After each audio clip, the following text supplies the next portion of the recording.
Judge Easterbrook has been a judge of the U.S. Court of Appeals for the Seventh Circuit for nearly 30 years. He served as Chief Judge for 7 years from 2006 to 2013. He's also a senior lecturer in law at the University of Chicago Law School, where he has taught since 1979. Judge Easterbrook graduated from the University of Chicago Law School in 1973, and following law school, he clerked for 11H Campbell of the First Circuit Court of Appeals before joining the U.S. Solicitor General's office. So join me in welcoming our panelists.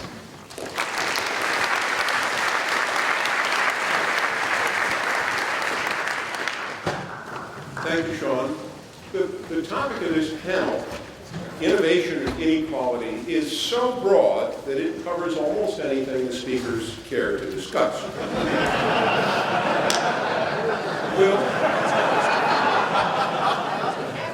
We'll soon see what that turns out to be, but I expect them to touch on patents, licensing, regulation, and how technology may be reducing the regulatory burden. We will follow standard Federalist procedures. There'll be opening statements from our panel, a second round in which the speakers comment on each other's remarks, and then questions from the floor.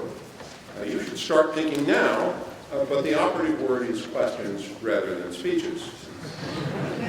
We have 3 speakers. I'll give brief introductions in the order in which they will be speaking. Our first speaker is John McGinnis, who's the George C. Dix Professor in Constitutional Law at Northwestern University. His recent book, Accelerating Democracy, Transforming Government Through Technology, explains why he's on this panel. But he's a polymath and has written widely.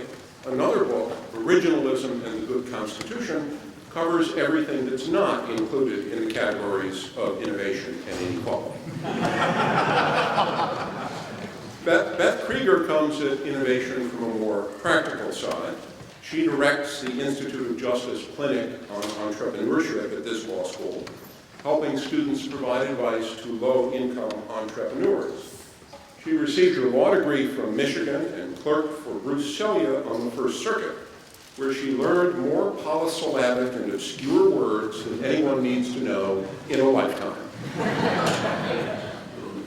Richard Epstein is so well known to the Federalist Society that he needs no introduction and will receive none.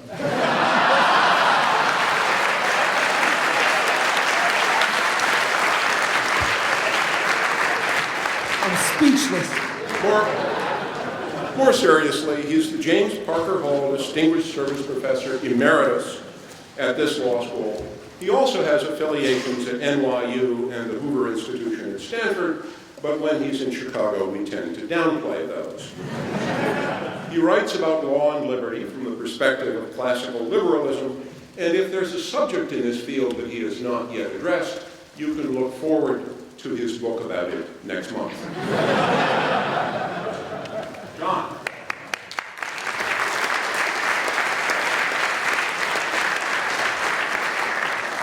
Thank you very much, Judge Easterbrook, and thanks so much to the University of Chicago Federal Society for inviting me. I have to note that my first Federalist Society student convention was as a student right at the University of Chicago. More years than I care to remember. Then the group of my law students who traveled here, our chapter, could have been fit inside a broom closet, and the collection of people in the audience was, well, how can one put it, maybe a fifth of what it is today. The growth of the society, of course, is a testament to the power of ideas, and my talk today is going to be talking about other ideas and the power of ideas of innovation to substantially temper inequality. Inequality, of course, is said by many of our leading thinkers to be the defining issue of our time. Why, I've heard it even rumored that some presidential candidates are thinking of running a whole campaign based on it.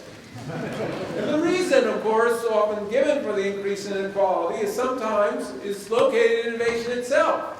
Technology disproportionately increases the incomes of those who can take advantage of it. But in my view, modern innovation helps reduce real inequality, certainly in the world as a whole and even in the United States. And it does so for fundamental, not contingent reasons. Information technology changes the world by using information to better deploy material resources. And because of the nature of our accelerating technology, that information rapidly becomes the common property benefiting everyone. Another way of putting it is that modern information technology dematerializes the world and thus democratizes it, because it is material things that are ultimately scarce. The move from its to bits is also a move to equality, and so is the acceleration of change, because that acceleration rapidly pushes down the cost of previous innovations. Economic value is thus increasingly created not by material things, but by the information that arranges the material. When we surf the web or use mobile computing devices, we enjoy the value of many hundreds of ideas and innovations. And information can be shared equally in ways that material goods cannot. Of course, no Federal Society talk would be complete without a quote from one of the founding generation. But here, unusually, mine will be from Thomas Jefferson, who said, "He who receives an idea from me receives instruction himself without lessening mine, as he who lights his taper at mine receives light without darkening me." In the information age, we enjoy an ever greater access to a common pool of ideas that generates more value and consumption for all, substantially tempering the effect of technology's differential boost on incomes. And the accelerating pace of technological change drives down the cost of these information-based products. Sometimes so far they go down to zero. The fact that ideas can be shared equally in a way that material goods cannot, and the fact that technology increasingly drives our society and economy, means that our circumstances are more equal than conventional income measures would suggest. And to the extent that inequality should be addressed by policy, acknowledging these facts will help us draft more promising solutions. Policies designed to increase innovation and improve education rather than simply transfer resources from one group to another. What is the driving force of technology and its acceleration today is the information technology of computation. I'm sure you've already heard of Moore's Law, the doubling of computer chips every year, sometimes 2 years. But Moore's Law is actually a part of a long-term growth in computation. Electromechanical methods began the push for enhanced computation. More than a century ago, they were replaced by vacuum tubes, which were surpassed by transistors, which gave way to today's integrated circuit. Other methods under research today, from optical computing to nanotubes, are likely to be responsible for continued growth. This dramatic increase in hardware capacity is only part of the story. Software has been improving apace as well, and of course we know the interconnectivity by the internet brings machines closer together. This accelerating power in hardware, software, and connectivity relentlessly transforms economic sectors. In artificial intelligence, most recent triumph, Watson, the IBM machine, beat the best Jeopardy players in the world, and it reflected advances in all those areas. The computer disentangled humor, recognized puns, and resolved ambiguity. Unlike its predecessor, I think its predecessor was Big Blue, which defeated the world chess champion 15 years earlier, Watson succeeded in a less precisely rule-driven game, one much more like the chaotic world we inhabit. This fluidity enables computing applications in an increasing number of areas. Watson is going into medical diagnostics, and those diagnostic programs will level the standard of healthcare, making the richest access to the best doctors relatively less valuable than it was before. And the story of machine intelligence and its ability to level up is always the same. Once it gains a foothold, it improves until it dominates. When I was at high school, I could beat the best chess computer in the world. Now I am regularly humiliated by my smartphone. If lawyers or law students think they are immune to the leveling of the computational revolution, they are very mistaken. For instance, when I was an associate, I spent much of my first year in a room rifling through documents. That work is already going to machines. Computers can sort better than people because fatigue, boredom, and distraction reduce human accuracy. Machine intelligence, in contrast, works non-stop, without caffeine or sleep. And for many lawyers, this may not be such a good result, but for the consumers of law, it is a tremendously equalizing force. And the exponential nature of computational change is more generally a powerful force for equality. It means that innovations become more rapidly and broadly available. Just think, it took hundreds of years after the clock was invented for timekeeping pieces to trickle down to the middle class. Even in the last century, for a long time, only the relatively well-off had refrigerators and televisions. Today, new technologies circulate through the population far more quickly. 5 years after the introduction of multi-touch smartphones, about half of America's population had one. Today it's 70% and still growing. And of course, outside the United States, smartphones have been a source of substantial equalizing of incomes as people in developing nations use them to interconnect and make money. Similarly, innovations in healthcare spread more rapidly. The improvement in healthcare doesn't even show up in the income statistics. Indeed, if I may just say parenthetically, the argument that often is made that we're living in a great stagnation ignores all of the improvements that don't come out in the GDP numbers. And I think conservatives and libertarians should be very aware that the GDP is a government-imposed statistic, right? It's imposed by the government, and that it cannot capture all of the increases in human welfare, particularly those, for instance, like those in healthcare. And as healthcare is put into the vessel of computation, low-cost monitoring and detection of disease improvements will also become more universally available. Again, it's important to emphasize that this trend is inherent in the nature of modern computational technology. Once conceived, ideas can be possessed in common by the rich and poor alike, and ideas serve the rich and poor alike in a variety of capacity. It is of course true that people have been coming up ideas for thousands of years, but the exponential increases in computational power and connectivity have accelerated this process. And while it is true that most ideas must take material form in order to be converted into usable products, the lower cost of manufacturing, also made possible by computation, means that innovative ideas come across at much lower prices. One possible objection to this argument is that innovations are not really free. In our society, of course, some expressions of ideas are considered intellectual property, protected by patents or copyright. And the inventors and authors do charge for the use of that property. But our laws also happily limit protections even for expressions of ideas, requiring, for instance, that patents describe new ideas in detail to be fully public, and in return for their patent protection. And thus they provide inspiration for even more ideas. And perhaps even more importantly, technological acceleration limits the duration of the effective monopoly of patents often. Because the next thing is already around the corner, and that makes the last great new thing less valuable. This understanding of how technological progress reduces inequality of consumption can help us redirect government policy to reduce inequality further still. Public policy aimed at reducing inequality should focus not on direct transfers of wealth, but on improving education and increasing innovation. Innovation creates more ideas from which all can benefit. Let me just briefly talk about a few of those ideas for increasing innovation. The most important steps, in fact, is to get government out of the way. Most obviously, the government should systematically eliminate regulations that helps incumbents block the entry of new forms offering disruptive technologies that could transform the marketplace.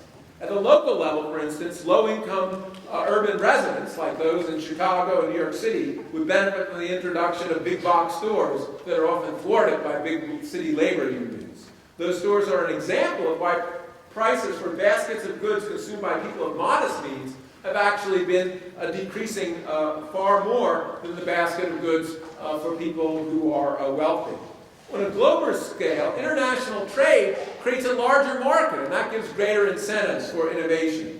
Also, liberal immigration policies, particularly for the more talented, would also increase innovation. The free movement of peoples allows those with talent to collaborate where they can gain the most.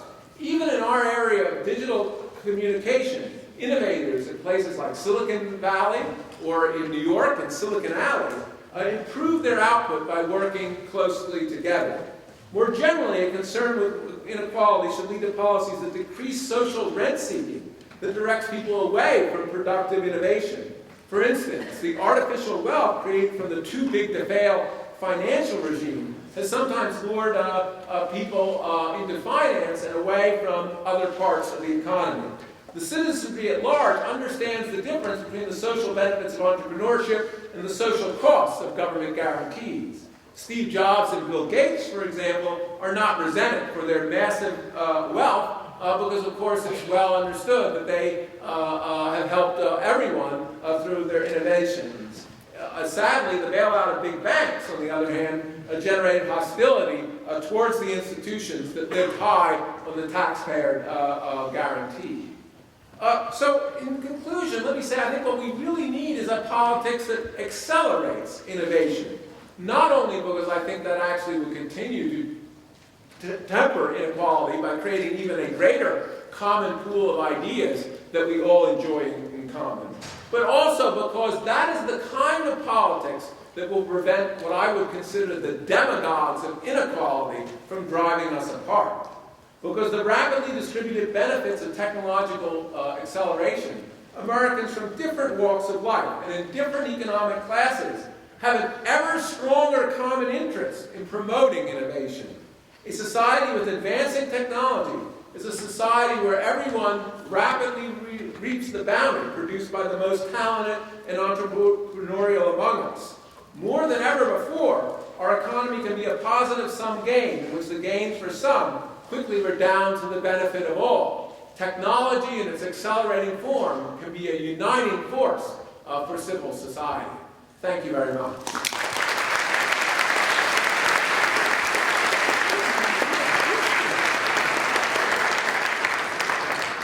Thank you, John. Before Beth Kregor gets up, we're in an overflow situation here. Those of you who are sitting around the outside or standing, there are still many seats available. I'd like everybody who is sitting next to an empty seat to raise your hand, and then those who are around the edges should come in and take those seats, and we will be able to see a lot more people. You notice the central planning, benevolent.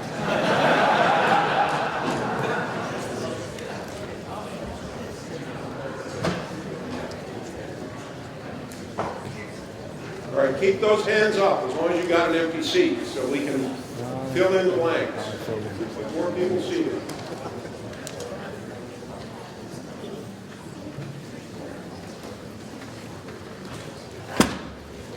Thank you very much, Beth.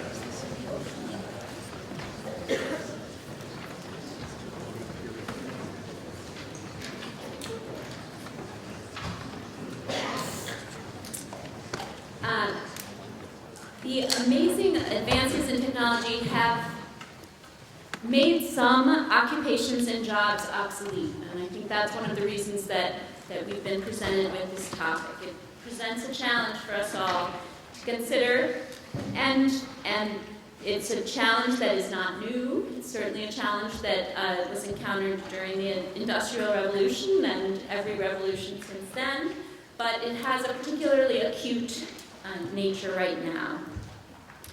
Some occupations and jobs are obsolete, newly so, and becoming obsolete in a very fast pace, as Professor McGinnis just explained. But entrepreneurship is not obsolete. In fact, we have seen the founders and the initial financiers of innovative companies soar to astronomical wealth. Perhaps part of their financial success is due to the fact that they actually don't need very many laborers, since machines can fill those roles. They do not have to distribute their revenues among so many people. Perhaps part of their financial success is a reward for their rarity. There's a small, limited supply of such creative entrepreneurs. Their uncanny ability to spot and fill a previously unimagined need in their communities is worth rewarding because it's rare. Regardless, we know that entrepreneurship is valued and paid well when it works, even while certain kinds of work, if you think of assembly line kind of work, is going extinct. So we might be concerned that these high-flying entrepreneurs come from a narrow slice of our society. We might be concerned that VC firms are much more likely to fund ventures started by people who fit a certain mold. They're missing people who may have great ideas but don't look the way that founders of startups are expected to look, don't sound the way that founders of startups are expected to sound. We might be concerned about this because it suggests and breeds inequality when all of the entrepreneurs who have the potential to make this astronomical wealth are taken from a small slice of our population. But we can consider innovation policy separately from inequality and just be concerned that we don't have the best setup for innovation if we're taking the ideas and insights of only a small slice of the population. We're not taking full advantage of the creativity and insight of the whole population. And that's foolish. That's bad for innovation. And where do I get this idea? It comes from the central tenet that every individual is different, has a different view of the world, differently situated people may see opportunities or solutions to life's problems differently, and it is impossible to predict in advance which people will be inspired with a winning idea, or which idea will in fact win. The more people we have ideating and tinkering with the world, the better our chances at benefiting from a truly great idea and great execution on that idea. This is why we, the folks in this room, conservatives and libertarians alike, don't want one regulatory agency to run the world. We don't want one venture capital firm to run the world because we don't know. There's no way to prophesy. There's no way to predict which people will have the great ideas and which ideas will actually hit and resonate with the public. So this is why, side note, we believed in individual liberty, and not only because it's good for individuals, but because it's good for society, good for innovation. All right, so that groundwork laid, we might be concerned that we're not getting innovation and creativity from as many people as we could. And we might just generally be concerned that we're not getting as many entrepreneurs as possible. Not because everyone should be an entrepreneur, but because just about everyone should have a job, and entrepreneurs are the ones who create jobs. So if we want more jobs, we want more employment, we need the entrepreneurs who will create new jobs and create new kinds of jobs that perhaps we can't even imagine today. New kinds of jobs that humans singularly can do well. So we need those creative, visionary entrepreneurs. So the question posed to this panel is what should the government do, if anything, about the shift in the job market created by all this new technology as machines are taking over some kinds of work? So I suggest that one answer to this question might be, let's make sure poor people can become entrepreneurs too. Or, even better, we're talking about equality, let's make sure all people are free to imagine new businesses and pursue them. Is the government doing a good job of that now? No. So, some of the difficulties faced by Americans, especially poor Americans, in pursuing innovative ideas, entrepreneurial ideas, some of these problems and challenges are actually created by the government. So, regardless of the pace of technology, some industries are extremely burdened by overregulation. And some of those industries, many of those industries, are the kinds of industries that poor people might naturally enter into. Some of the service occupations that have been familiar and accessible to poor people are extremely heavily regulated. So this makes work and entrepreneurship and innovation very difficult for poor people. So I'm talking about barbershops, I'm talking about transportation businesses. I'm talking about street vendors. These businesses are heavily regulated. Anyone can start an app business. No one will check your credentials at the door. But you need to get a degree and pass tests and take continuing education courses to braid hair. This is a strange inequality. This is a burden on poor people and their ability to work and their ability to start businesses that we should address. 1 in 3 occupations now requires permission from the government before someone can start that work. This is increasing year over year, and it is increasing in some of these old-fashioned traditional service businesses like hair braiding. You'd wonder why the law is changing in these industries that don't seem to change. Shouldn't the law be racing to catch up with technology? Why is it racing to put more requirements on hair braiders and cosmetologists? Well, one answer, perhaps the answer, is that there are already a lot of people in these jobs, and they band together, and they lobby the government to put some of these rules in place.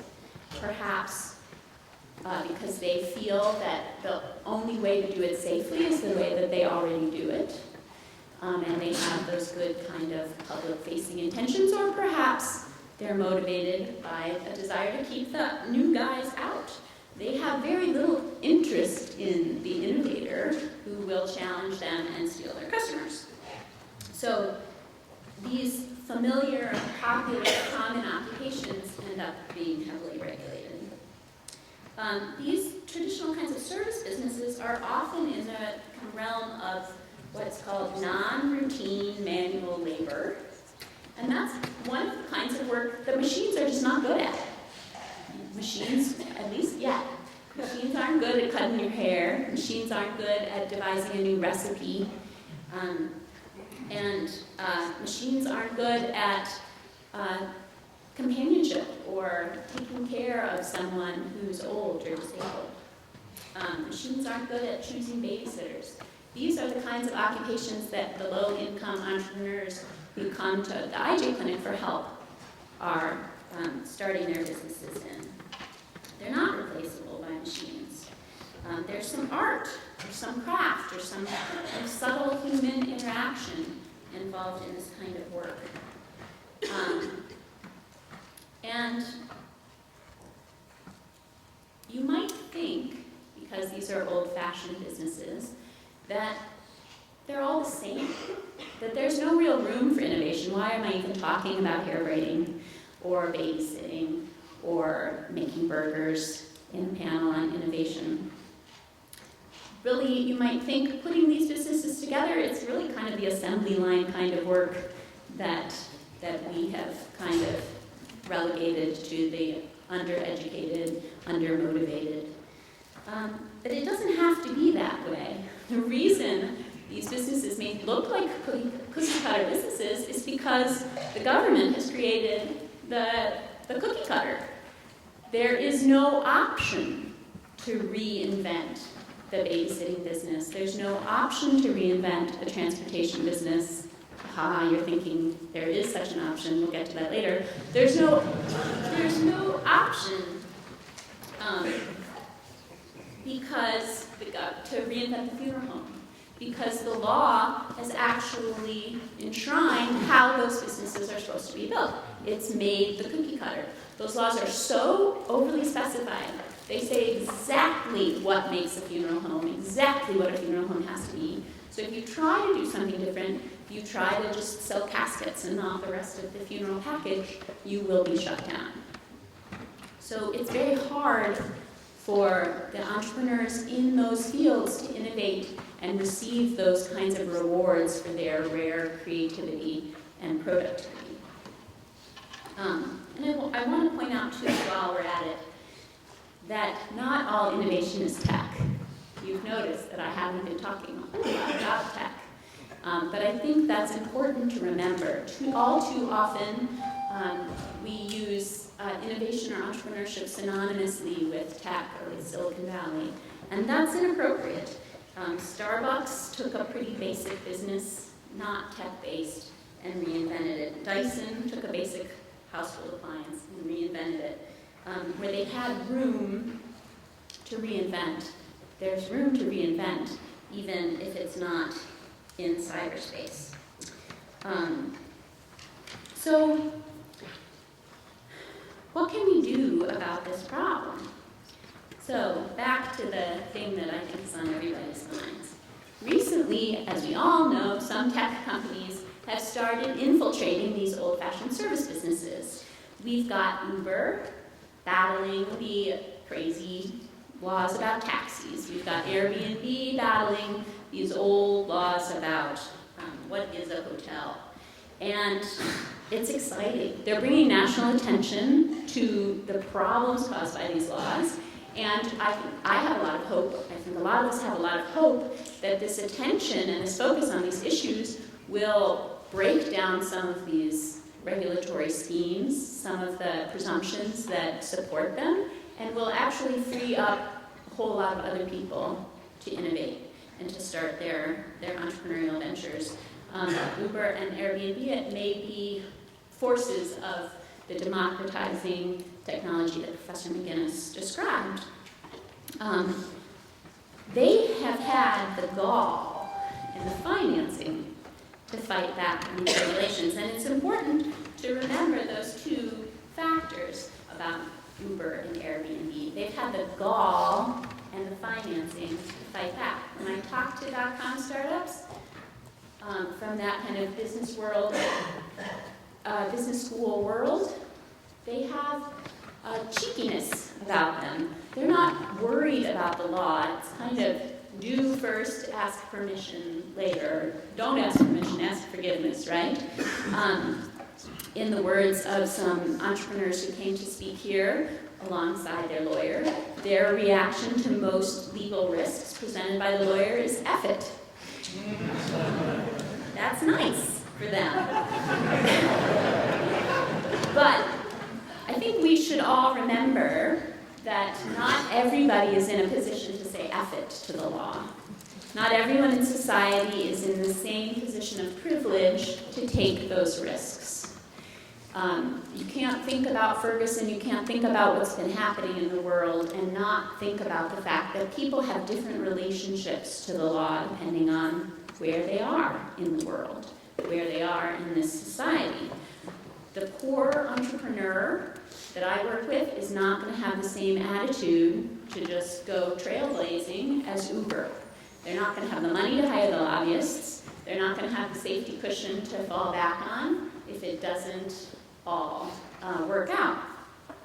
So for a counterexample, we had a client who wanted to start TurboTax for expungement.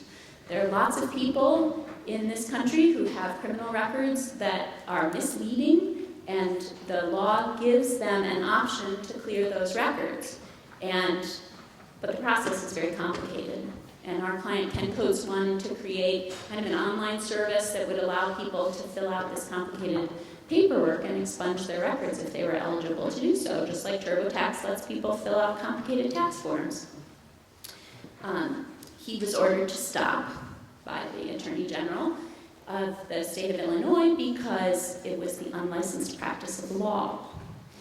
Ken Coates did not have the budget or the nerve, the gall or the financing to say F it and lobby to change the laws that license, of all people, lawyers.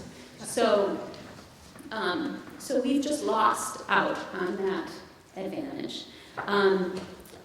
We have to clear the law for all of the entrepreneurs. We can't wait for the Ubers, we can't wait for the Airbnbs to do the hard work of lobbying for us.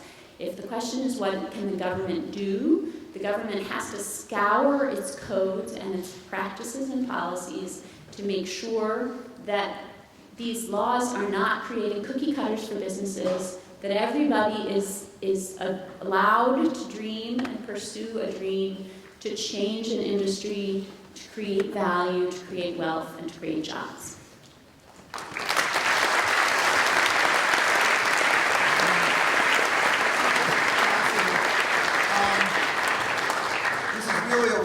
crowd, I think before I give my remarks, we should all give a vote and a round of applause for the University of Chicago chapter under the leadership of Captain Beth.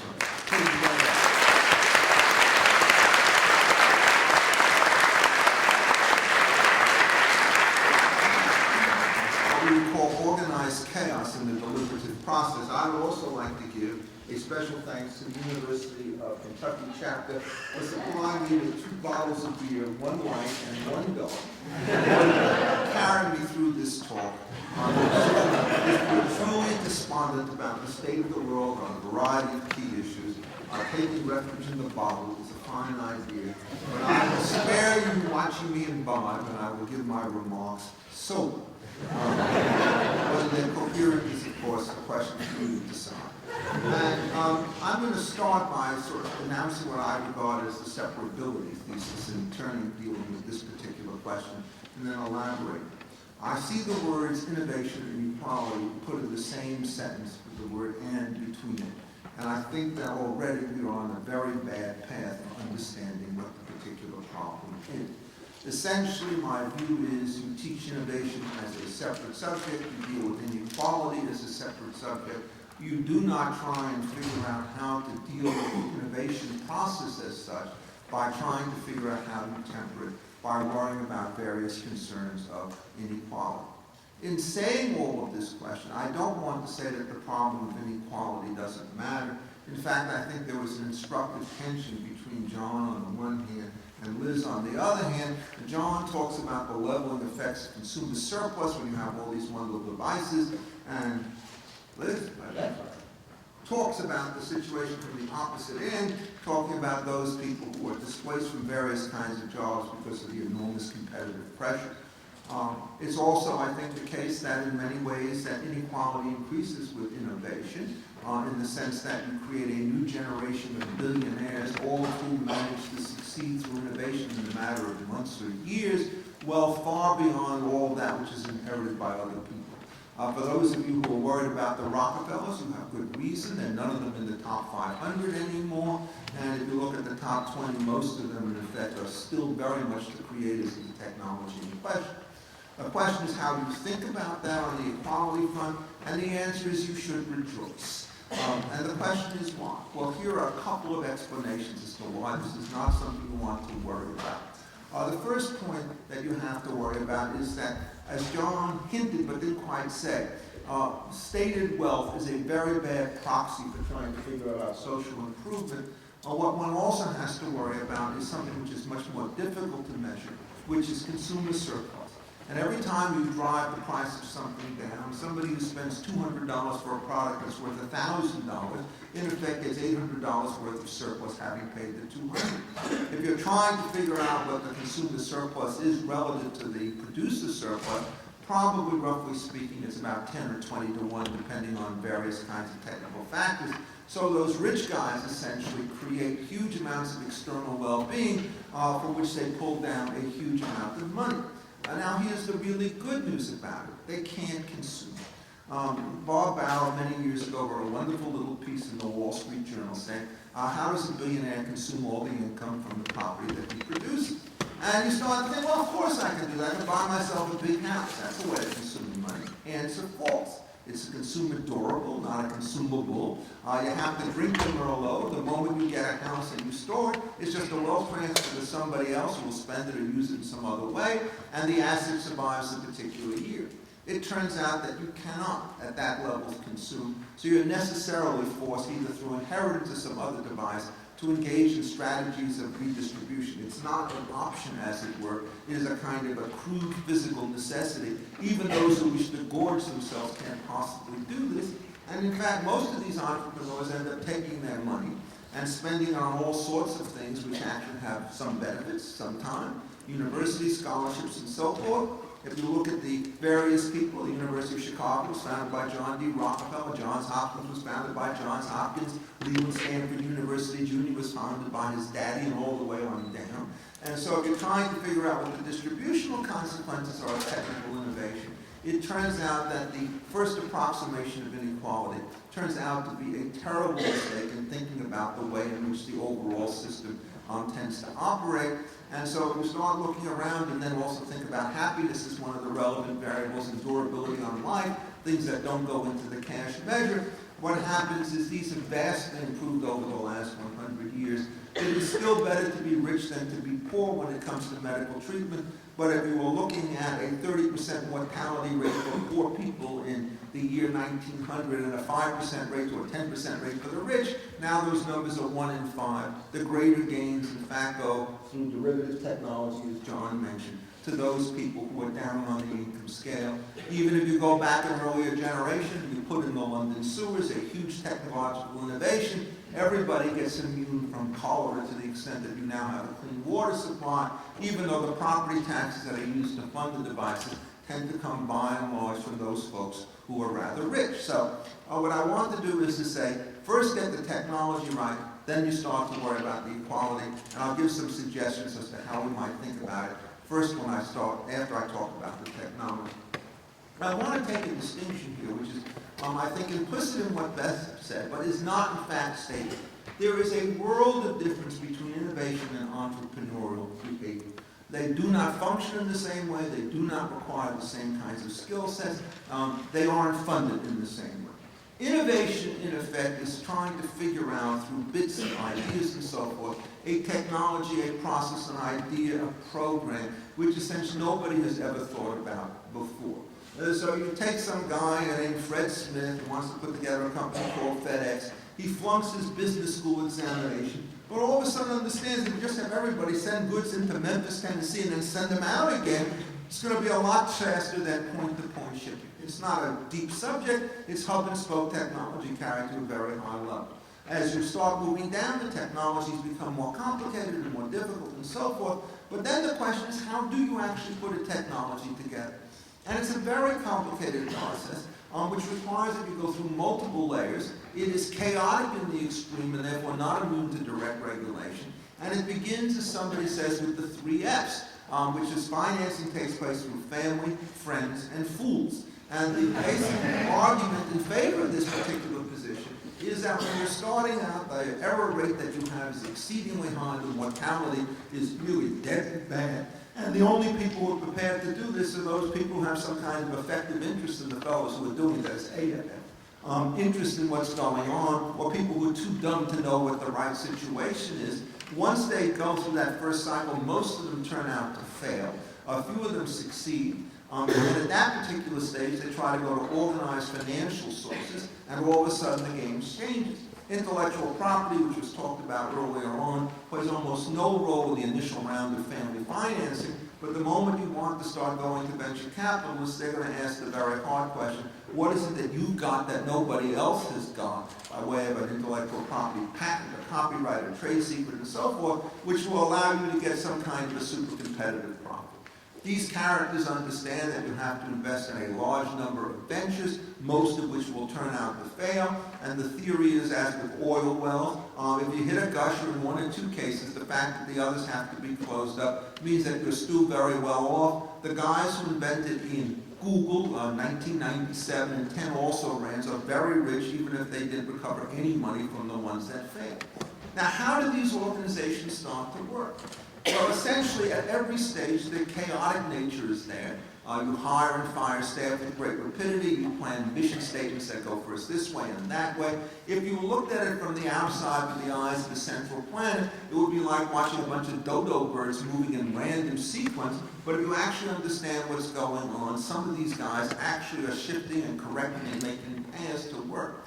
So ask yourself the following question. If this is the process by which innovation takes place, what possible way is there to say that within the innovation space, what we have to do is to equalize opportunities for people regardless of, and you fill in the blank, race, age, sex, sexual orientation, it doesn't matter.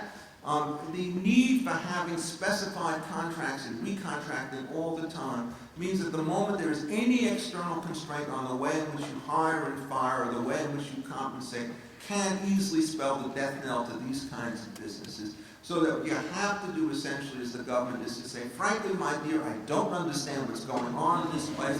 It's probably a good thing because if I understood what these guys were doing, what they would be doing would be of very little value because I figured it out. But let them work. We'll get the success guys, and those things will slowly become venture capital firms, and they'll go corporate and all the rest of this stuff in public offering. You can run a business in that way. And so the financing in all of these cases is almost always through various rounds of equity, because there is no lending arrangement that makes any sense, because the moment you have a high failure rate, giving people no share of the upside with respect to the venture is a guaranteed way to make sure that they're going to lose money. So what you do is you get rounds of financing and participation. The earlier you get into the business, the higher the rate of return. As the risk starts to go down, the return goes down with it, and it's a perfectly rational way. Now, if you start talking about entrepreneurial kinds of folks, stuff which the IJ does, they're not innovators in the sense of starting brand new technologies. They are trying to work with populations that have been systematically shut out from the overall system by a whole variety of inexcusable and indescribable and indefensible kinds of regulations, all of which judges of the world, please listen, Mr. Easterbrook and Company, be struck down forthwith by basically resurrecting a series of constitutional doctrines which went the way of the New Deal in 1937, but which were far more attuned for an entrepreneurial spirit prior to the point where the misnamed progressive era managed to stunt all the innovation in question. And so what Beth is doing is she is fighting essentially entry barriers at state and local levels with respect to people who wish to go into competition with those who are already in competition. And so her enemy turns out to be protectionist. That is also an enemy that many innovators face, but the basic argument of an innovator is that the technology stuff will generally be less acute than it is with respect to the entrepreneur, because if you're opening up a new territory where nobody has been before, there's no vested interest who's in there, at least on the first round, who will seek protection. Occasionally what you do is you run into a conflict between the two. And for example, Beth mentioned the whole situation with respect to the Uber business, and the question of the protectionist motive of the existing cab drivers to get them out. And it's actually, I think, a very complicated question because it's a serious problem of the second best. One of the things that you must understand is that, again, in what I regard as a quite indefensible series of maneuvers, virtually every local government says, we own the public roads, therefore we can exclude people, therefore we can admit them subject to conditions, therefore we can basically issue limited licenses for taxi cabs, charge people a double, a bloody fortune, and then say to them that they're going to be able to keep their wealth by giving them exclusives with respect to the territory. And once you've done that, to let the pure competitor come in, it's not just competitive industry anymore. Now it's what Gordon Tullock many years ago called the transition trap. You start with a regime of legal protection which may not have been desirable, but was nonetheless there. What do you do when it turns out these people have sold their medallions, mortgaged their medallions, and so forth, and they're rendered worthless by competition? Now, I think the correct answer in this particular case is to think hard about how you run transitions. And how do you want to run these transitions in order to make them go? Well, the first thing you want to ask about is the allocative question, then you want to ask about the distributive question. What the allocative question under these circumstances said, is the world a better place if we introduce Uber and Lyft and so forth, Airbnb, as kind of technology? And the answer to that question is an unambiguous yes. Just to give you a couple of the advantages that the Uber system has over the under system that we currently have in play, is it gives you all sorts of information about where your driver is, who he is, when they're coming, when they're arriving, and so forth. And the second thing it does is it allows for continuous repricing of various kinds of situations to reflect the sorts of scarcity conditions that exist on the ground, as opposed to dealing with the taxi cab drivers who under a constant rate schedule are always in scarce supply at rush hour and are always rolling around in waste when it turns out that they're in the slack periods of demand, which creates all sorts of distortion. And so you really want to get this technology in, and in fact, I'm happy to report that the cab driver, you see, I did empirical research on this, the cab driver who drove me down to the university, the moment I got out of the car, or actually a couple minutes before, he turned on his Uber button, right? So that he could pick up a button. And so essentially what's happened is the cab driver is essentially trying to figure out how to run the system by playing both sides against the middle, which I regard as thoroughly laudable under the surface. But, and here's the point, there is still serious depreciation. So the Epstein solution, where there is in fact rights given out which are protected, I would like to think under the contracts clause or something of that sort, is what you do is you subject the new guys coming in where there have been exclusive rights given to a generalized tax, put the tax into the system, and then what you do, having put the tax monies into the system, is distribute it to the guys who are losing from the situation. So you get the change on the one hand without the wipe-off on the other, without individuation. Now the last point I wanted to talk about in the 2 minutes that are remaining to me is what do you then do about the separability period if you're talking about the whole question of inequality. Well, suppose you're a company like Google or anything like that. The last thing you want to do is to gunk up your innovation process by trying to handle an inequality constraint. So what you do is you take a separate pool of money and you say, what I'm going to do is I'm going to endow a charter school. What I'm going to do is to run a special school for minority kids, for women, whatever people think can be underestimated, and try to teach them some of this stuff. So what you do is you separate your redistribution from your production. And it's essentially their choice as to how much they do. The good news about this is they're not the only ones who can do this. Anybody who has a bunch of money without a technology company can also decide to do the same thing. So what it does is it gets back again to ye old monopoly problem, which we've talked about before. If you take the public school system, which is an ossified situation, union rules and so forth, it's a terrible bent on innovation because to change a curriculum is essentially to have to blow up an entire apparatus. So you want to have the entrepreneur supporting charter schools and a whole variety of organizations. So if you do it that way, you don't let the inequality constraint disappear from view. It does really matter to a lot of people, including a lot of entrepreneurs. But if you run the separability business, it turns out you can get, and I will drink to it, the best of all possible worlds. You can have high levels of innovation coupled with a socially conscious proposition with respect to inequality. Thank you.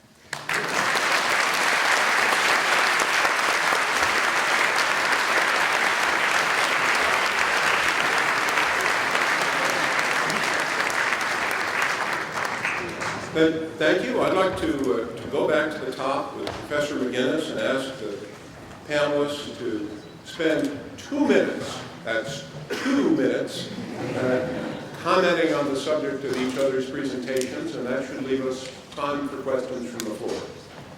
Well, let me talk about Beth's presentation, which I very much agreed with. I think I would suggest also that one of the real barriers to entrepreneurialism is the structure of public schools, that these institutions are unlikely to prepare people well for entrepreneurialism just because they're sort of top down. They don't find out what's good for people actually to know in a particular place, but also because of a kind of often public union dominated, people would not be very sympathetic to imbuing that kind of ethos, which is really a lifelong ethos. So that's one suggestion I would make also about how to accelerate that.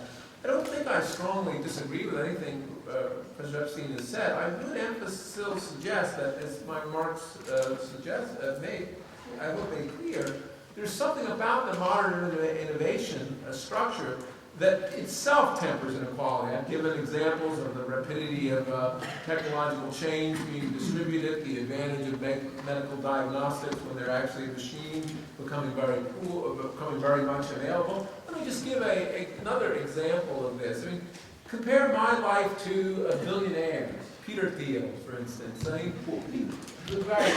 he and I really spend, and I talked to him on this, he spend a huge amount of time at our computer, right? We look at, we spend it on the internet. That, I think, is much more similar life than life of people, I guess he would have been the equivalent of some duke in the Middle Ages, and I might have been at Oxford, perhaps. That would have been still a radically different life in the Middle Ages. Today, our lives look, despite the fact that he's in the top 1,000th of a percent, really not that different. And you might say, and I've been to his home, he's a lot better home than I do.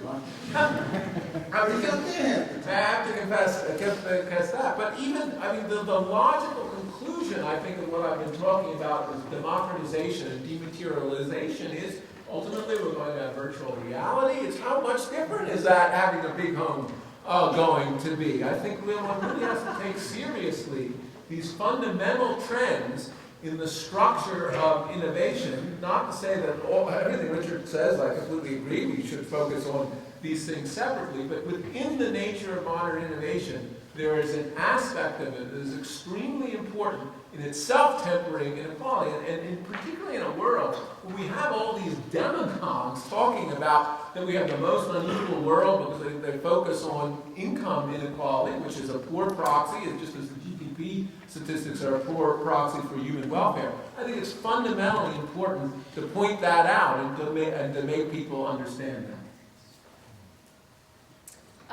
I'm glad we circled around to education, because I think that is a topic that needs to be discussed here. And as Professor McGinnis has described so eloquently, the beauty of this current age is that ideas are the commodity and the resource of value, and they're indivisible, they're democratically enhancing. But the only way we can kind of bridge this topic of innovation to this topic of inequality, I think, is by making sure that those ideas are available to people democratically. And I think we do need to think about education as a means to give people these ideas, to spread these ideas, to give people vocabulary and language so that they can see their way clear to innovations. I think at its essence, innovation or entrepreneurship is really an attitude that we look for problems in the world, we look for problems around us, and we try to figure out ways to solve them, and heck, we can solve them. And by giving people the tools through education to allow them to imagine those solutions, we will, again, kind of spread the innovation, we will increase the innovation and the entrepreneurship around our society. I have 3 points, and I'll try to make them in 2 minutes and 3 seconds. First point that I want to do is you have to compare regulation with deregulation strategies. And if you're talking about areas where competitive markets are attainable, what deregulation gives you is a higher output and lower administrative costs. So you don't have to worry about which of the two is more important. They both cut in the same direction. And it's a very easy program to implement if you get the political will to do it.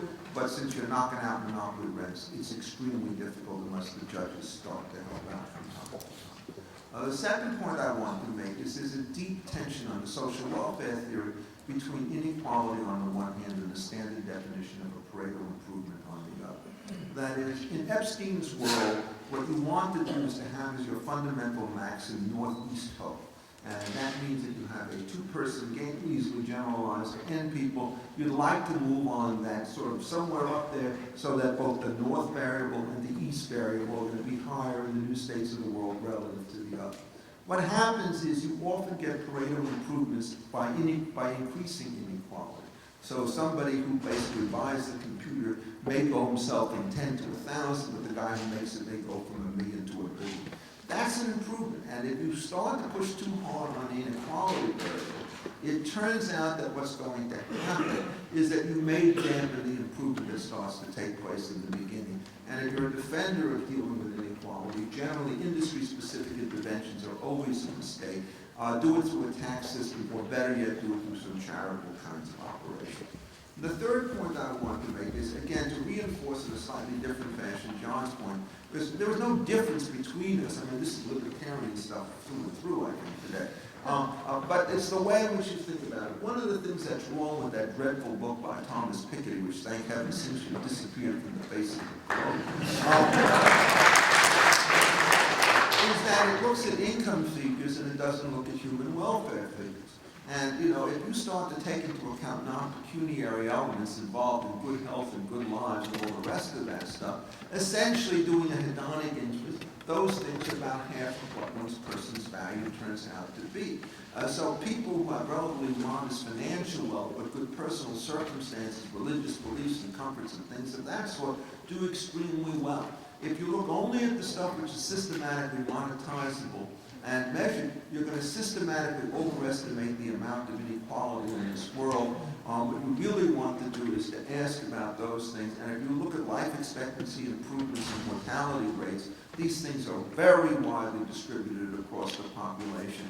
And the irony is, and I'll stop on this note, just as these things were moving forward at the most rapid rate imaginable in the last half of the 20th century and the first third of the 21st, or the 19th century and the first third of the 20th century, you get the most massive improvements in life expectancy and health in the history of the world, which dwarfs the stuff afterwards. That's when the progressives start talking about inequality of income on the one hand and industrial accidents on the other. Talk about seeing a little tree and missing a large forest. That's what's going on.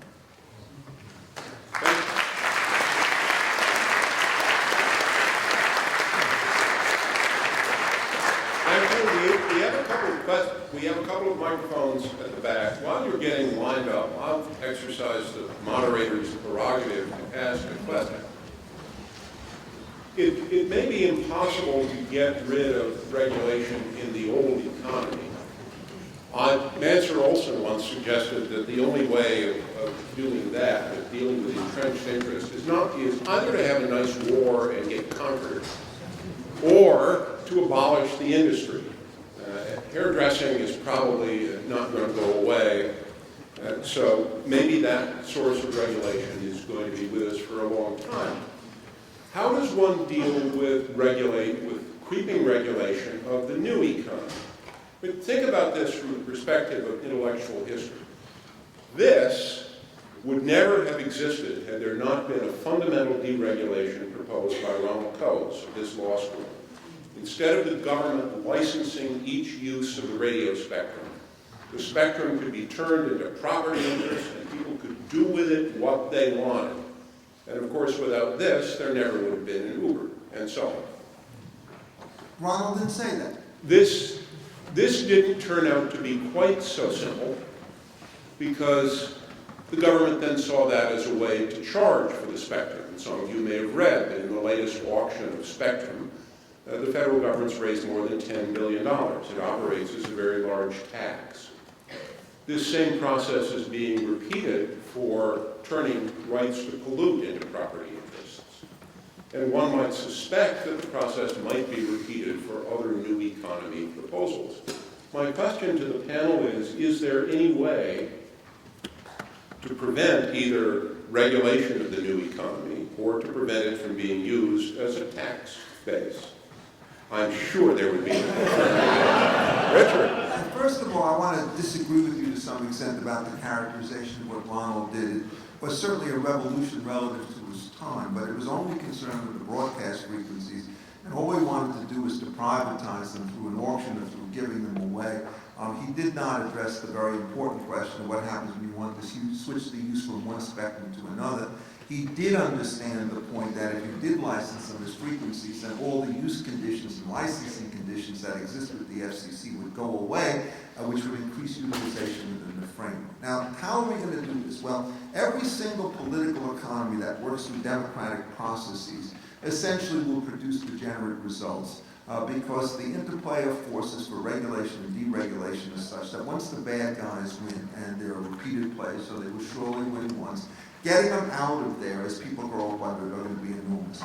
The great advantages that took place in the period I mentioned were not coincidental, associated with a strong judicial philosophy of laissez-faire, with decisions that I think Frank should come to praise, like not only Lochner against New York, but more importantly, Adair against the United States and Coppage in Kansas and so forth, all of which essentially said that the monopolization of any kind of market, which in labor in particular, which can be operated competitively, is flatly illegal.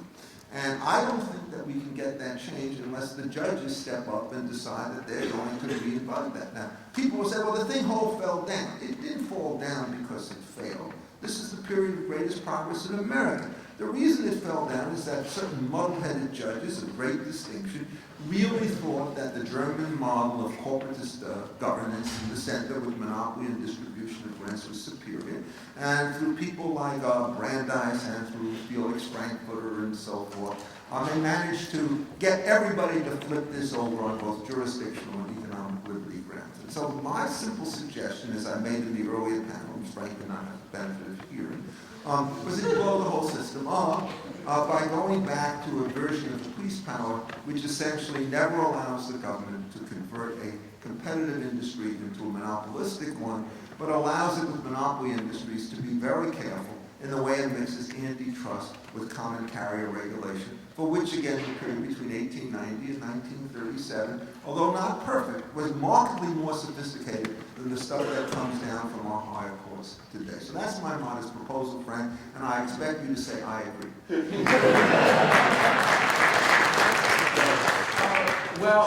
Forgive me, but I am less optimistic than Richard that we will be ever, or at least anytime soon, populated. I'm not optimistic. You asked me what you should do.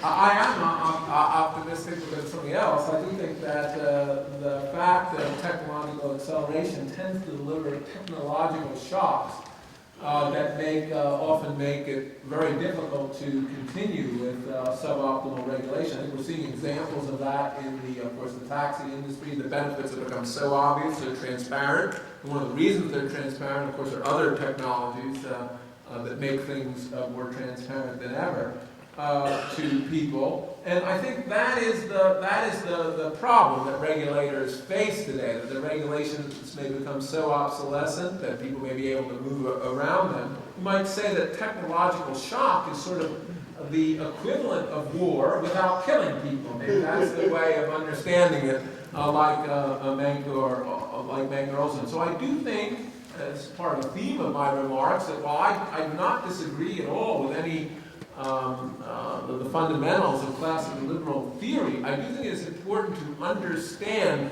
the technological era that we are in. I think that's very important for the shape of regulations that we're going to get, and to think about how to use these technological shocks to bring about a more free society. I disagree. I'll give you the counter example. It takes something 30 seconds for disagreement.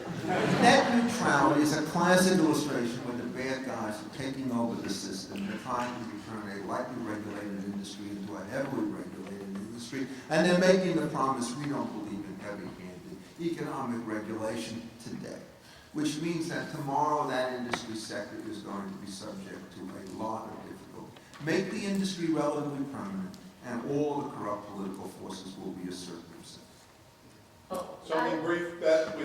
Yes. I don't want to take away the time from the question, so very brief, and then we're going to the floor. I would just say, you talked about creeping regulation, and we were talking about accelerating technology. So there is hope in the fact that the technology can deliver the bounty to the consumer faster sometimes than the regulation can catch up to it. And that allows us to kind of turn public choice on its head a little bit. I think Uber is a great example of that. They managed to get customers so excited that the customers were lobbying the legislators in a way that doesn't happen in the hair industry, where people don't lobby their legislators to make sure that their haircuts cost $2 less. People are lobbying about Uber, and it's harder in some industries where the laws are tougher. It might be harder to improve the car because that's so heavily regulated, but that gives us a model for how these things might change. Mm-hmm. Thank you very much. I will start with this microphone. I'll switch back and forth, and the ground rules are state your name and your affiliation and state your question. That is, question. Go. Hi, my name is Frank, and I'm from the George Washington University, and I'm a 1L there. And so I do have two quick questions for the panel. The first one actually is directed to the panel and Judge Easterbrook. So I studied your pro-CD shrink wrap case in contract law, and I'm a huge fan of the Easterbrook approach, so you know. I guess my question for that one is, the panel started talking about this, to what extent should the law try to apply itself to changing technology? Because in pro-CD, the court was trying to apply the principles of contract law to a recently developed phenomenon at the time, which was mail order transactions. So at what point should the law recognize that it is dealing with something that there was nothing analogous to? And the second one... Unfortunately, given the state of things, one question per person. Okay, Richard. I want to answer. I will defend Frank on principle. I think his opinion about why is it shrink wrap and quick wrap contracts are optimal as compared to all the absurd notions about how much you have to disclose by way of acceptance is exactly correct. The interesting point about it, if you read it, is he relies on the indefiniteness and definite provision, but ignores 2207, which in fact cuts the opposite way on this, as all of the anti-Easterbrook people point out. And this is a classic illustration of when innovation can go bad.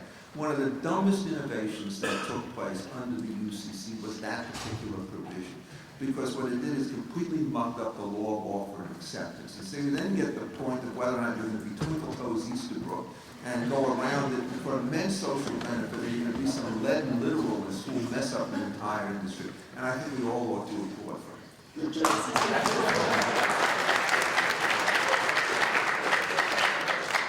Anybody else? Okay, thank you. Assume that Professor McGinnis is No. more right. Oh, I'm You sorry, Mike begin with your Lotus. name and affiliation, and then you ask a question. Okay. Mike Lotus, attorney from Chicago. Brief preface to the question and the question. Presuming for a moment that Professor McGinnis is more right than Professor Epstein, that we are going to have technological shocks, that we're going to have some very major changes that are going to come rapidly, and we may have the opportunity to have the technological changes outweigh some of the capacity to have these public choice problems. We're going to have what we were talking about, many industries go away, whole categories of jobs going away, lots of people being displaced.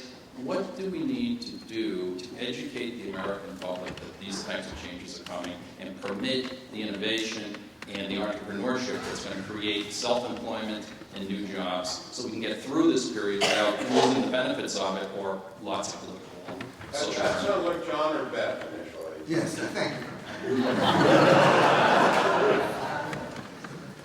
Well, it's a difficult question, and one perhaps we avoided. There's a lot of talk right now about teaching kids to code. There's a lot of attention to that even in impoverished communities.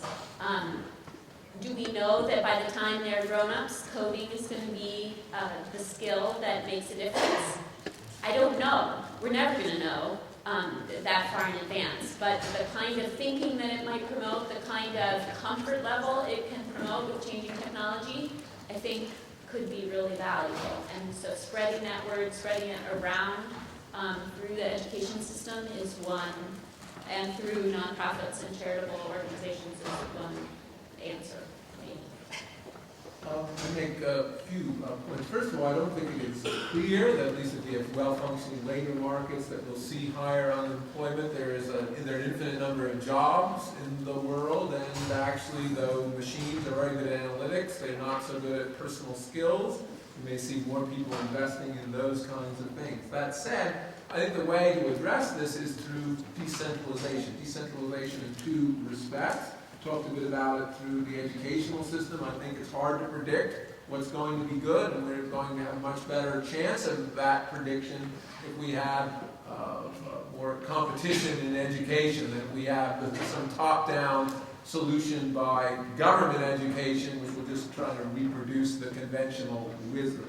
The second point, and I've sort of written a whole book about this idea, is we need to make government much more sensitive to decentralization and to empiricism, because it's not clear what's going to work. We may need social policies, but at the moment we have a government that's functioning something in the 1950s in terms of its use of evidence, in terms of its use of prediction, and so we need to infuse the government with much greater ability to assess programs that may help people to new kinds of employment. A very short comment. I think what one has to do is to attack head on the populism, which seems to be gaining an enormous amount of support in the United States.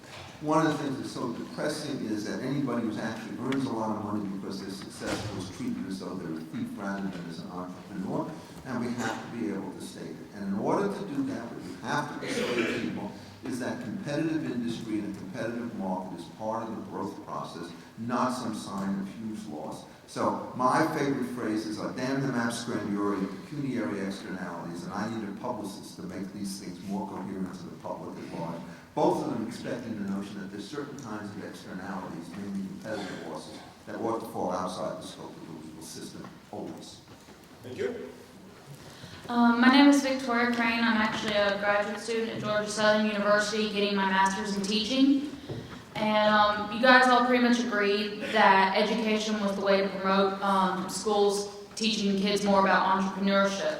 But my question is, how would you promote schools to put more emphasis on that when they're spending so much time emphasis on reading, math, and science that they already don't have enough time for other subjects such as arts and social studies and physical education? Well, I think you have to decentralize standardized testing. I don't think you can do without measurement in the way in which Ms. Farina wants to wreck the New York City school system. But I don't think it follows that because you want to test people for progress that there's only one person with one test who will be able to do it.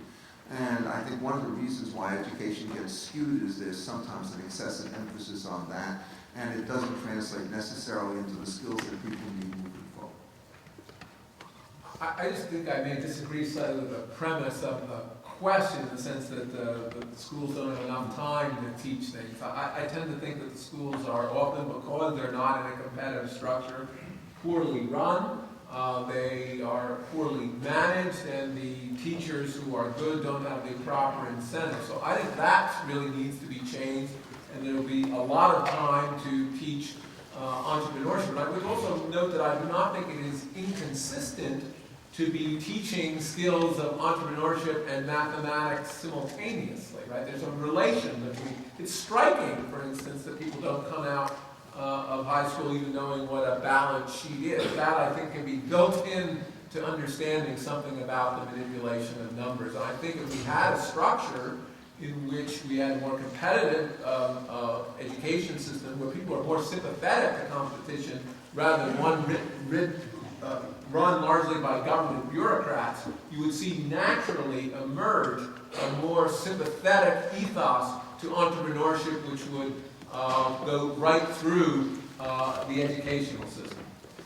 John, I think you can come out of law school not knowing what a balance sheet is. And I've heard a rumor that at Yale, students are prohibited from learning what a balance sheet is.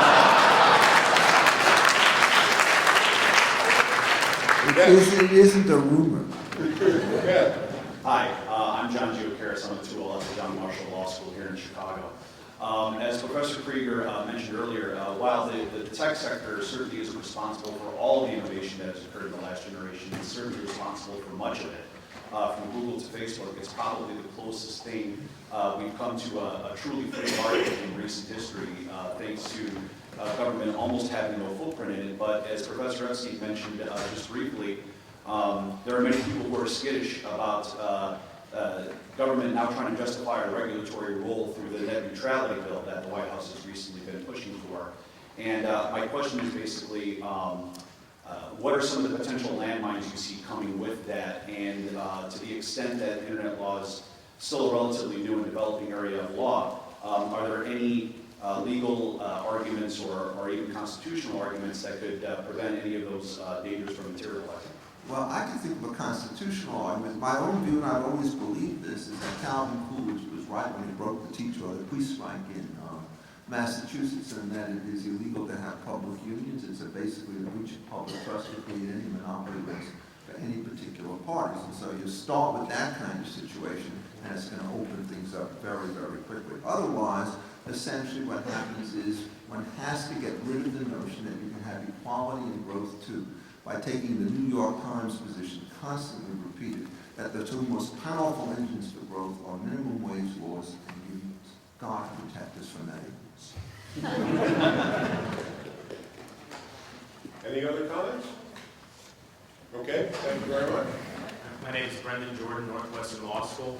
One of the questions I have is about if you take the exponential growth of technology, some futures have predicted in several decades that machines will outpace the intelligence of the highest among us, and you see increasingly applied AI to locomotion, to self-driving cars, and what you may have is people who are essentially economically unproductive in any sort of sphere. So with those people who cannot compete in an environment in which technology reigns supreme, I would think there would have to be some sort of pacifying thing. Some would say, how could you not have welfare in a case where basically there are whole swaths of the population that are unproductive? So what solutions would you have to the potential implications of an increasingly intelligence that is smarter than humanity? Look, I'm going to give you in 1955 or so, the New York Times published articles on the dangers of automation. And one of the standard examples were given, if we automate the telephones, what's going to happen to all these switchboard operators that are going to be thrown out of their work? Well, if you wanted to run the current system with 1955 technology and the same volume of telephone calls, there would be nobody to take or to give a call because everybody would be running the street. What happens is the new technology opens up jobs that nobody has thought of today. And if you start looking at where people are deployed now as opposed to 30 years ago, it's clear that the mistake assumes that it's only the current configuration of jobs that are going to have to be overpopulated as opposed to new opportunities being created. Let me just add to that. I mean, I certainly agree that it's something you need on to the lump sum idea fallacy. There's a set number of jobs, they disappear, we're going to have other jobs. Now, I do agree that the technological acceleration may happen so quickly, maybe you may have to think about how you transition to those new jobs. Your world, of course, and I'm not, and certainly you're right, the futurists have predicted this, but sooner than you think, is also a world of unimaginable wealth. And so it's hard to be too worried about that. I mean, you could easily think of certain, Milton Friedman suggested that there might be some guaranteed income in a world like that. You might well see something like that. Where people would still have incentives. It would be a very different kind of world. So I think we have to understand that once you begin with that theory, that's why it's often called the technological singularity, the kind of wealth we would have would open up a lot more possibilities than we've ever had before. And so I just hope I'll live to see it. Also, by the way, the labor markets are more heavily regulated, so the people who are ousted from their current jobs, particularly if they're at the bottom end, are going to be cut out of new opportunities. So deregulation there would help us. And I think we should all watch WALL-E and make sure that we stay trim and keep exercising.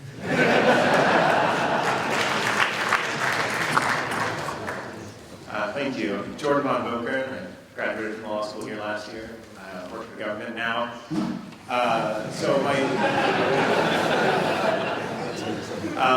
My question is, recognizing that equality and growth or innovation are often conflicting and can't be accomplished perfectly in tandem, and recognizing that both may be valid goals for government, valid ideas for society, should it be on the courts or on Congress to determine how to strike that balance and what goals of those to pursue and the best way to do it?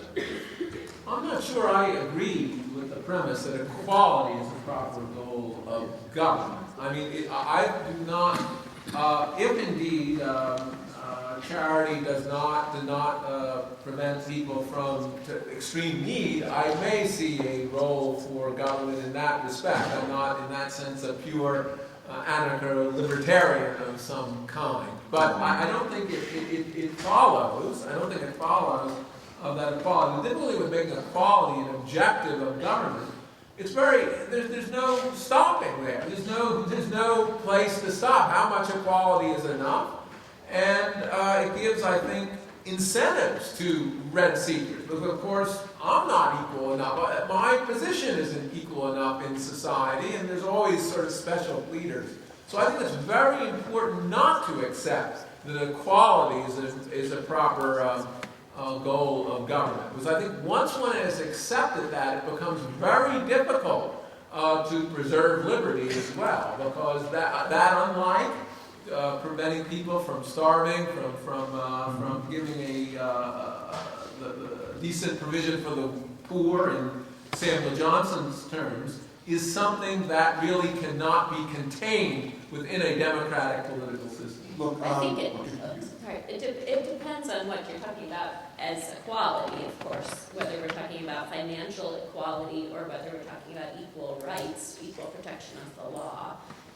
And I think in this area there are problems of unequal protection of the law. I think about In my sphere, again, there are laws in Chicago that you cannot have a business run out of your home that hires more than one person.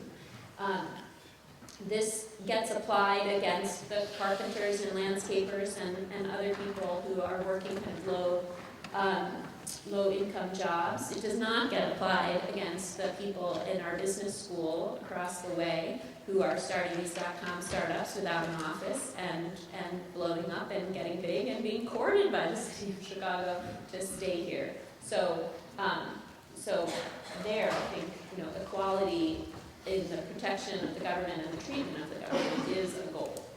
There is, I think, an important distinction to be made. Historically, there has never been, even in the classical liberal tradition, any move for equality. There was, in Locke's words, you have to leave the ends of the fields available for the poor to pick up and to eat because minimum subsistence is something that would be a kind of a collective obligation.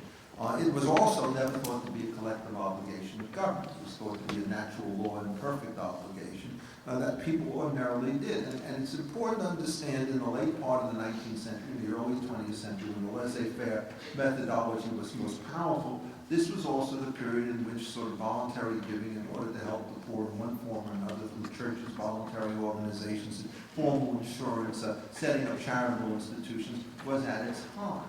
And you had a society, roughly speaking, where average wealth may have been, say, 10 or 15% of what it is today, and the number of people who starved in the streets in those times was virtually zero. So, one has to understand that there's been a huge problem. Government intervention in these things displaces private assistance in these circumstances, so it cannot be regarded as correcting a defect only. It is often creating. Jacqueline Wolf, Valparaiso University School of Law. Professor McGinnis, you said today, and I quote, common property benefit for everyone, end quote. And my question is in relation to the Human Genome Project and other DNA sequencing databases, using the Constitution as a basis for an answer, are these government-maintained databases common property? And if yes, how? I'm not quite sure. I completely understand the question. I'm not an expert in whether we own our own genes. Is that the question? In some sense, about databases. It's really a question of privacy, using the Constitution. Do I think people have a constitutional right to privacy? That's sort of easy for me because I generally don't think there's a constitutional right to privacy. I guess I'm asking is in relation to what we're looking at today as far as DNA sequencing is concerned, and other innovative technologies that relate to our health, which is kind of... Well, people certainly have again, this is not an area of expertise. I certainly think people have a right to control, to make decisions, to permit their DNA to be outside of their control or not. I think for most people, a reciprocal decision to do that in a pool where they can get benefits back probably makes a lot of sense. So that would probably be my reaction to it. Certainly you don't have any obligation to contribute your knowledge about your genome to anyone else. I think that's yours to make a decision about, but it may well be that it makes sense for you to do that because there are a lot of reciprocal benefits from medical research that you will get from agreeing to that. By the way, that is not a government function, that is a private function and can be worked in that way. One of the things that you have to be aware of is that the government often does this in a very destructive way. If you signed up for Obamacare and you look at the print, any information that you supplied to us for this particular limited purpose, that is getting a government subsidy, can be used for any purpose by government agents. That is, to my mind, a real perversion of government monopoly power, and you have to be prepared to oppose it. But generally speaking, there are some data sets that are privately created, and if so, the proprietor uses them and then markets the output in a whole variety of ways. The ones that are publicly created, those that are created by the NSA and so forth with respect to stuff, they have to be subject to very powerful rules. The rules should not generally be on collection, they should be on the matter of use. Thank you. Hello, my name is Harris Rothman. I work at Compass Lexicon here in Chicago. My question is primarily for Professors Kregor and McGinnis. Professor Kregor, you discussed the way in which established players in an industry very frequently attempt to use government, attempt to use the state to spare them from the pressures of competition that they should be facing if one is considering what's in the best interest of consumers, or even in fairness. Whereas Professor McGinnis, I remember that you also discussed the possible tendency of regulation to simply become obsolete rather than being actually repealed. And I was wondering whether or not either of you feels that there's anything really intrinsic about companies of the new economy like Uber, like Airbnb, or even like Google, if you want to be slightly less new, that makes them less prone to the temptation to use the state to keep out even newer players from entering it. Well, I can tell you that when Chicago was debating when to license these ride-sharing businesses, I was the only person who was complaining about the fact that the license fee proposed was $10,000 to start one of these companies. That did not worry Uber and Lyft whatsoever. I was the only one trying to say, what if someone wants to start a small business like this in 5 years? So there is great potential for them to push down the door and then put it back up behind them for a lot of those reasons. I do think it's interesting when we're talking about Google and Facebook, which are platforms that are used by so many of us, whether they are in some regulatory spheres somewhat representative of us. Is Facebook's interest in the freedom of the internet a proxy for our individual or collective interest in the freedom of the internet, since we all use Facebook? I don't know, but I think there are interesting questions when these companies are so big and platforms for so many people. Re-regulation is a very serious problem. Let me give you one short example. One of the most outrageous schemes was when Representative Wright of Dallas-Fort Worth managed to create the Wright Amendment to the general deregulation under the CAB so that you could not fly big planes out of Love Field, so that Southwest could not compete generally, right? And this was an absolute scandal duly upheld by courts, and another one of their wretched opinions on this subject. But the technology starts to erode, and it's clear that what's going to happen is Buffalo's going to be opened up. And so what they then do is they have Wright Amendment 2, in which Southwest and American Airlines gang up. And they now develop a system in which you take the monopoly and do it into a duopoly, right? One of my clients basically had two of the best gates at Love Field, and the appropriate solution for that was to blow them up by government order, which was duly supported by Kay Bailey Hutchinson and approved by a sort of a combination of the Republican and Democratic administrations in Congress. So it's a serious problem that is going on, and what happens is when you beat one monopoly, you may end up creating another. Well, let me just say in your question, is there something about the new technology companies that will make them less likely to use the government to perpetuate their position, which is what I took your question to be. Now, I might begin by saying, well, of course there is. Google's slogan is, don't be evil. We can trust them. But I don't think that's the real answer. The real answer is that anyone who's focused on public choice thinks that companies will rationally, and maybe indeed they have an obligation to their shareholders, to try to use government in their interest. I think, again, what hope I have is technological acceleration. What really is helpful to a company who wants to use government is to have a structure that they can foresee, to set up a set of regulations that will protect them, sort of like the moat to their castle. The difficulty in our world is things are changing so quickly that that the moat may not be useful at all given the new kinds of technology that they're going to face. And it's very hard to predict that. So in that sense, I think we're better off. But it's not because companies have become better or more altruistic, despite the claims of some of the people in Silicon Valley that they're just better, more altruistic than those terrible people robber barons. I don't think that's what's going to save us. I think it's the nature of technological acceleration and the greater change which makes it harder for companies to get the sufficient footing to put up the moats. I think that's wrong. The fact that you use the moat image as a medieval image, what will happen is the offense becomes more sophisticated, the defense will become more sophisticated, and that we're using laser, taser, and everything else on the defensive side.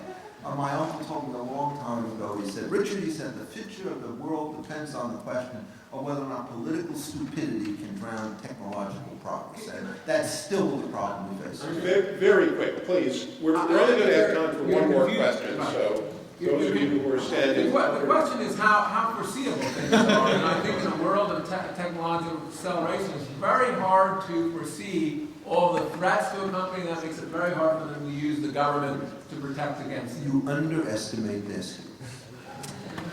In other words, Richard Epstein's answer is that there's going to be innovation in methods of regulation, which will trump the speed of innovation in methods in the economy.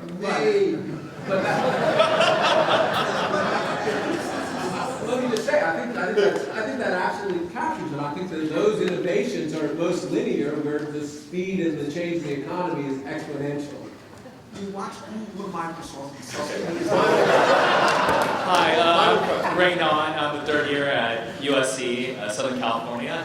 And I know my question has a premise you might not all agree with, but which kind of case provides the best opportunity to resurrect some of the constitutional defects that have occurred since the New Deal era? A situation where you have a larger company like Uber that has a lot of public salience, or a company like a small hair braider who may not be as well known, but facts may be a lot more aligned and judges may be more inclined to find their favor.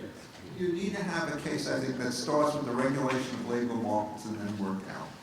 And I'm not sure what that case is, but Quinn v. Harris was such a scandalous scheme designating the state as the employer for the purpose of the collective bargaining that it has provoked an attack on all the public unionization, which may bear some fruit.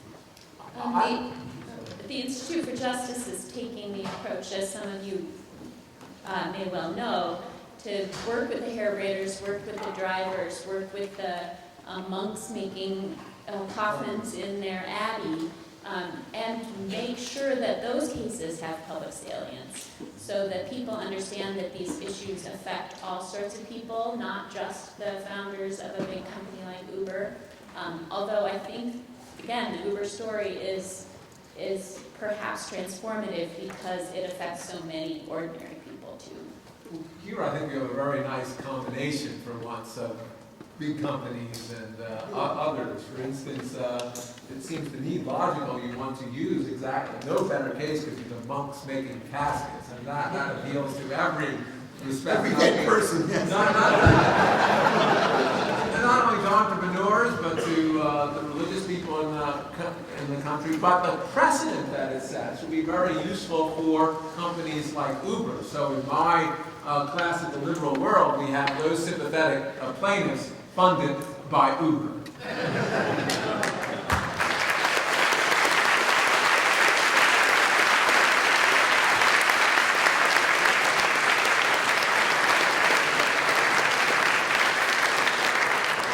Thank you to the panel. The Federalist Society is a respecter of property rights, including your property rights in your own time. So it's time to draw this panel to a close, and we will see you all at the reception.